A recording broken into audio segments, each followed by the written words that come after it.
Assalamualaikum warahmatullahi wabarakatuh. Alhamdulillah wassalatu wassalamu ala rasulillah. Hari ini kita kedatangan seorang saudara kita, Georgi ya, Romanov. Insya Allah akan syahadat dari agama Kristen Protestan. Dan kita akan saksikan proses syahadat ini insya Allah. Dengan tujuan semoga Allah subhanahu wa ta'ala terima ini sebagai keislaman yang murni dan diberikan istiqamah. Saudara Georgi setelah masuk Islam insya Allah. Dan kami pun ikhlas dalam menyampaikan ini. Semoga ini bisa menjadi penyebab yang belum mendapatkan hidayah Islam bisa masuk ke dalam agama Islam. Namun sebelumnya insya Allah kita akan menanyakan beberapa pertanyaan yang mungkin itu bisa melegahkan saudara Georgi, dan kita pun semua juga lebih tahu tentang masalah bagaimana seharusnya orang menganut agama Islam itu sendiri. Bisa begitu ya? Ya. Nah, jadi saya kembali ke pertanyaan. Boleh. Ya. Kira-kira Mas Georgi mau masuk Islam karena apa? Oke, pertama memang karena mau nikah, and then bisa dikerasin sedikit suaranya. setelah itu dari situ bisa belajar bersama supaya lebih mengerti apa itu Islam. Gitu sih. Jadi alasannya karena mau menikah. Betul. Dan nanti supaya bisa belajar bersama dengan Betul. istri gitu ya. Berarti menikah dengan muslimah. Betul. Ada alasan lain? Mayoritas keluarga Muslim. Ya. Oh kalau gitu dulu bagaimana bisa sampai Kristen? Dari orang tua dulu Muslim, lalu sempat pindah ke Kristen, tapi dari saya pribadi memang lebih memilih. Berapa orang saudara dulu? Tunggal. Oh tunggal. Ya. Umurnya berapa sekarang? 29. 29. Kira-kira masuk Islam ini bukan karena ada unsur paksaan ya? Enggak ada. Murni sendiri? Iya. Oke, ada hal yang ingin saya titik beratkan supaya syahadatnya bisa berjalan baik insya Allah.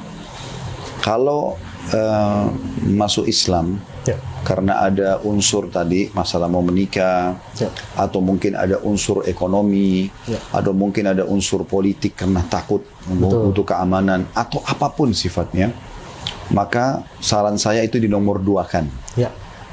Di nomor 1, Mas Georgi masuk Islam memang karena tahu Islam itu adalah agama pilihan. Masalah belajar nanti itu gampang, itu akan belajar insya Allah. Tapi seseorang kalau masuk Islam dalam kondisi dia tahu kalau ini adalah kebenaran, maka itu akan lebih mudah dia untuk istiqomah. Artinya, jadi menikah tidak jadi menikah, aman atau tidak aman, gitu kan? Terpenuhi ekonominya atau tidak, tetap saya akan menjadi seorang Muslim. Karena saya tahu ini adalah agama yang benar. Ya. Ada alasan saya sampaikan itu. Yang pertama sekali, karena memang Allah subhanahu wa ta'ala hanya menurunkan satu agama. Allah sebutkan dalam Al-Quran, A'udzubillahi minasyaitonirrajim, Inna dina indallahil Islam. Agama di sisi Allah hanya Islam. Jadi semua nabi-nabi itu adalah Muslim. Kami tidak pernah sebagai seorang Muslim mengetahui ada agama Yahudi, ada agama Nasrani, karena itu adalah keyakinan saja. Agama di sisi Allah semuanya Muslim. Kami yakin, dan kita sebagai Muslim yakin Musa itu adalah Muslim, Isa adalah Muslim. Kenapa? Karena definisi Muslim atau Islam adalah orang yang beriman pada Allah dan beriman kepada semua yang Allah perintahkan. Jadi di zaman Nabi Musa alaihissalam yang beriman pada Allah dan beriman pada Nabi Musa dan beriman pada semua yang Nabi Musa ajarkan, maka dikatakan Muslim. Ya. Terus berjalan sampai datang Isa alaihissalam. Isa yang beriman pada Isa berarti menyempurnakan keislamannya karena dia menyempurnakan keimanan kepada Allah untuk mengikuti semua Rasul. Yang menolak maka divonis kafir. Makanya orang-orang Nasrani mengatakan Yahudi kafir karena menolak Nabi Isa. Dan predikat Islam melekat pada pengikut Nabi Isa pada saat itu. Sampai datang Nabi Muhammad SAW, maka yang menyempurnakan keislamannya, mengimani semua nabi-nabi termasuk Isa, Musa dan nabi-nabi semuanya, dilengkapkan dengan Nabi Muhammad SAW, dikatakan Muslim. Itu sebabnya kenapa dikatakan kita ini orang Muslim. Artinya menyerahkan diri kepada Allah, beriman keberadaannya dan juga kepada semua Rasul-Rasul. Makanya kalau ditanya, apakah orang Muslim meyakini Isa sebagai Nabi? Ya. Bahkan kalau ada yang mengatakan Isa bukan Nabi, dia kafir. Gitu ya. Jadi ini hal yang mendasar sekali gitu. Jadi agama itu cuma Allah subhanahu wa ta'ala turunkan cuma satu. Makanya Nabi Muhammad SAW mengatakan, perumpamaan aku dengan nabi-nabi sebelumku ibarat seperti sebuah bangunan. Orang-orang mengelilingi bangunan tersebut dan mereka memuji bangunan itu. Indah sekali. Cuma mereka temukan ada satu tempat batu bata yang belum terisi. Maka mereka mengatakan, coba seandainya batu bata ini ditaruh, sempurnalah bangunan ini. Kata Nabi Muhammad SAW, akulah satu batu bata itu. Artinya beliau bukan membawa agama baru. Semua nabi-nabi sama. Cuman memang yang berbeda di dalam syariat penerapan hukum. Mungkin ada di nabi tertentu Allah turunkan itu boleh, di nabi yang setelahnya Allah mengatakan tidak boleh. Tapi Tuhan mereka satu, agama mereka satu. Jelas itu. Jadi itu dasarnya gitu. Ya. Jadi ini bukan agama baru. Ini adalah agama semua nabi-nabi. Nah, kemudian yang perlu digarisbawahi dalam Islam itu ada dua hal yang menjadi pondasi dasar. Tapi setelah syahadat baru saya jelaskan. Ya. Yang penting sekarang sudah tahu dulu, saya masuk Islam itu bukan karena unsur apapun, kecuali memang karena tahu ini adalah agama pilihan. Ya. Oke, saya akan pandu syahadat dulu, diikuti dalam bahasa Arab, kemudian dengan terjemahannya. Begitu itu mungkin saya butuh waktu 5 menit menyampaikan dua pondasi dasar. Sudah siap? Baik, ikuti saya. Asyhadu. Kerasin sedikit suaranya. Asyhadu.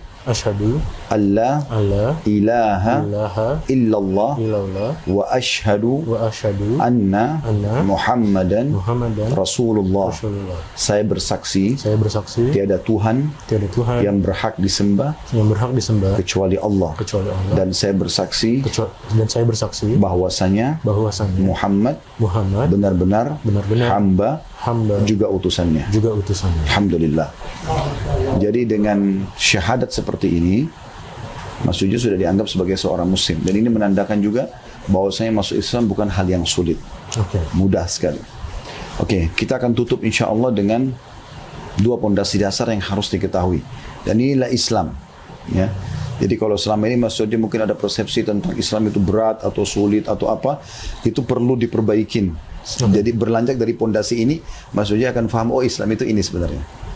Yang pertama itu kita memiliki 6 rukun iman. Yang pertama iman kepada Allah. Artinya kita yakin tidak ada yang menciptakan langit, bumi, yang menurunkan air hujan dari langit, yang menciptakan semua yang dapat dijangkau oleh mata atau tidak dijangkau oleh mata di langit, di bumi, di kedalaman lautan, kecuali Allah. Apapun itu. Maksudnya bisa lihat atau tidak lihat, kata kuncinya la ilaha illallah. Nggak ada yang ciptakan, nggak ada yang memiliki, nggak ada yang mengurus, nggak ada yang memusnahkan kecuali Allah. Itu pondasi dasar. Dan itu dalam agama Kristen juga diyakini. Yang kedua beriman tentang keberadaan malaikat. Jadi ada makhluk Allah yang tidak nampak, tapi kita yakin keberadaannya. Karena memang tidak semua yang kelihatan dengan tidak nampak dengan mata berarti tidak ada. Contoh misal Mas Jody rasa lapar, ya, haus, capek, suka, benci, marah, kan kita bisa rasakan, tapi tidak nampak kan? Itu menandakan berarti ada hal-hal yang tidak nampak dengan mata tapi bisa dirasakan. Nah begitu juga dengan makhluk-makhluk Allah yang lain, diantaranya malaikat, diantaranya jin. Ya. Cuma kita bisa merasakan keberadaannya. Kata Nabi Muhammad SAW, kalau seseorang terbangun atau akan tidur di malam hari, maka pendampingnya dari malaikat akan mengatakan, tutuplah hidupmu dengan kebaikan. Maka dia akan ingatkan perbuatan baik yang kita lakukan pada hari itu. Oh tadi sholat, oh tadi sedekah, oh tadi bakti sama orang tua. Jadi kita nanti besok buat program itu. Nanti pendampingnya dari syaitan akan membisikkan mengatakan, tutuplah hidupmu dengan keburukan. Diingatkan amal-amal buruknya supaya dia jadikan program. Sama halnya juga kalau kita lagi bangun. Kata Nabi SAW, kalau bangun pendamping dari malaikat akan mengatakan, sholatlah. Ada sholat tahajud, sholat malam gitu kan.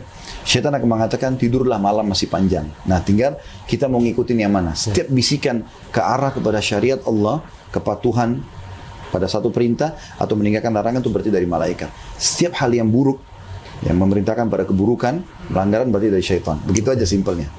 Nah yang kedua beriman kepada malaikat. Jadi yang menggantikan siang malam, yang menurunkan hujan ini Allah tugaskan semua malaikat. Yang ketiga beriman kepada kitab-kitab. Allah turunkan ada Tauratnya Nabi Musa, ada Zaburnya Nabi Daud, ada Injil Nabi Isa, ada Quran Nabi Muhammad SAW, ada 4. Ada sebagian ulama tambahkan dengan yang satu suhuf Nabi Ibrahim. Tapi ini sebenarnya banyak yang diturunkan oleh Allah, tapi ini yang wajib kita imani sebagai seorang muslim. Minimal 4 tadi.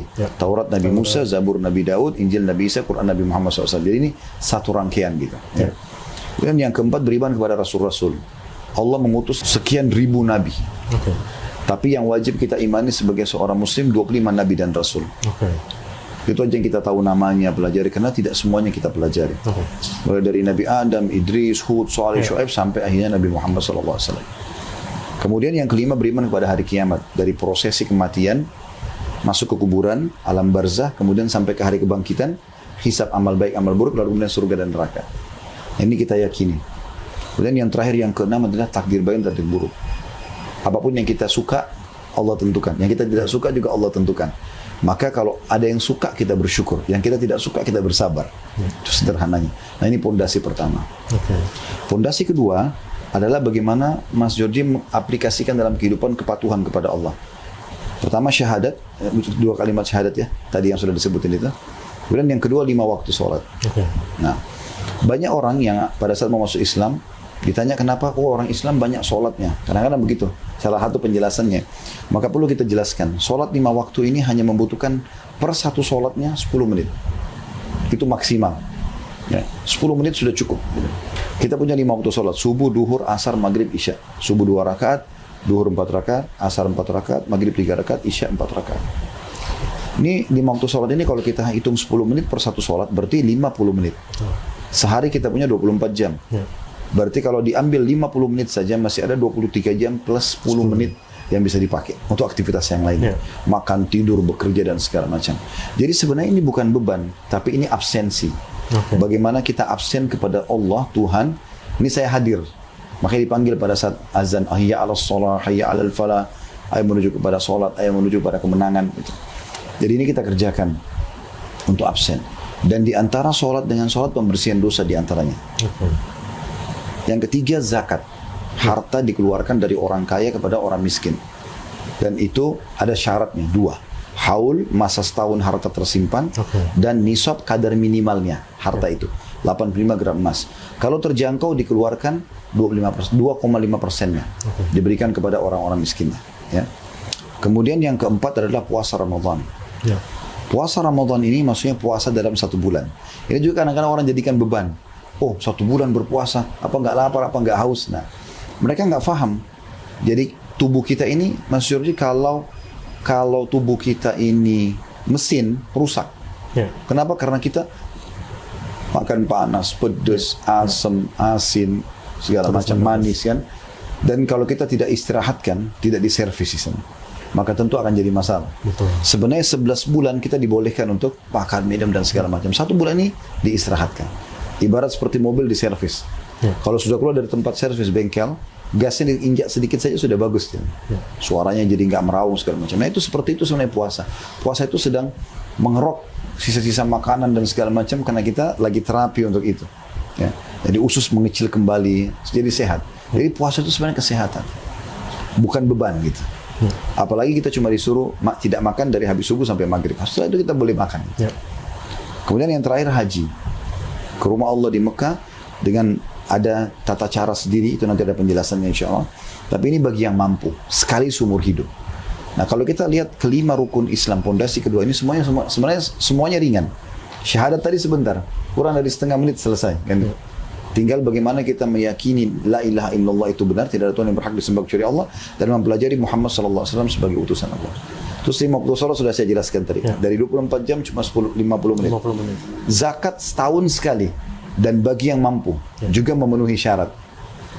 Puasa Ramadan setahun sekali. Itu pun dalam 11 bulan kita bebas makan. Ya, kecuali mau puasa sunnah, ini sebulan. Haji terakhir sekali seumur hidup. Itu pun bagi yang mampu. Jadi ini Islam. Kalau Mas Georgie amalkan ini saja, sudah cukup. Sudah dikatakan muslim, meninggal pun sudah bisa masuk ke dalam surga. Itu saja.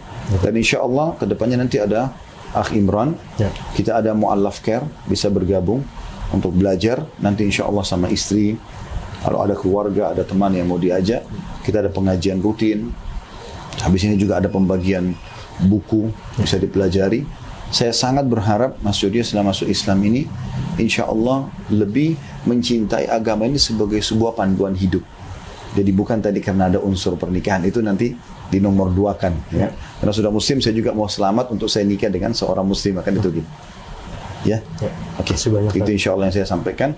Lebih lanjutnya insya Allah bisa nanti berhubungan sama teman-teman di Mu'allaf Care ya. Ini ada sedikit souvenirnya yang kita kasih. Insya Allah di dalamnya ada buku ya, beberapa buku-buku yang bisa dibaca insya Allah. Dan kalau mau diikutin di YouTube kita insya Allah ada kajian-kajian sebagiannya ya. Ini untuk belajar Al-Quran. ada dengan terjemahannya, bisa dibaca. Ya. Ini juz 30, juz terakhir dalam Al-Quran, berisi surah-surah pendek.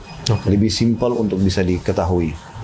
Ada kiat-kiat untuk istiqomah, bagaimana caranya supaya bisa setelah masuk Islam ini tetap konsisten dalam keyakinan ini. Ya. Ini kalau sudah menikah, wanita butuh panduan untuk haid, nifas, dan sebagainya. Ada hukum dalam Islam. Termasuk kalau sudah menikah tentu tidak boleh menggauli istri pada saat haid dan nifas, yaitu ada hukum-hukum sendiri. Ini juga masih berhubungan dengan masalah wanita. Ya. Perlu Mas Yodi tahu untuk memandu nanti istri. Ya. Ini bimbingan Islam pemula. Oke. Seperti sekarang baru masuk Islam, apa sih yang saya mau tahu? Nah, ini simpelnya. Mudah disaku, bisa dibaca setiap saat. Ini kenapa kalau istri nanti disuruh berhijab, Oke. demi untuk kebaikan dia dan kebaikan suami, sehingga dia lebih terjaga, yang boleh dinikmati hanya suami saja. Ya. Ini ada zikir yang dianjurkan untuk dibaca setiap pagi dan petang. Oke. Ini sebagai zikir, itu artinya kita mengingat Allah, menyebut-nyebut Allah. Ini ada tentang masalah akidah, ya, keyakinan. Seperti yang kita jelaskan, la ilaha illallah Muhammad Rasulullah, seperti apa sih memahaminya. Ini semua simpel-simpel ya. Ini juga tuntunan praktis bagaimana kita bermanhaj, artinya bagaimana kita memiliki sebuah retorika dalam hidup yang jelas ya. Apa itu sunnah? Oke. Nabi SAW dijelaskan secara gamblang, mudah dan menarik, simpel. Ada kumpulan doa, kurang lebih 132 doa. Doa dari bangun tidur sampai tidur lagi. Oke. Ini masih panduan untuk istri, wahai muslimah, inilah surgamu. Ini hakikat dan konsekuensi dari syahadat tadi yang baru diucapkan. Isinya apa saja. Ini tata cara sholat yang benar. Kurang lebih ini insya Allah gambaran yang kita kasih sementara. Terima kasih. Selebihnya insya Allah nanti bisa lebih dipandu ya. Ya. Baik, saya ucapin selamat insya Allah. Amin. Kalau berminat untuk saya berikan nama, maka saya mungkin memberikan nama Ahmad ya. Boleh. Terima kasih, Bang. Yang selamat ya. Ya. Insya Allah. Baik, antum pandu aja. Insya Allah. Ya. Kita tutup dulu. Assalamualaikum warahmatullahi wabarakatuh.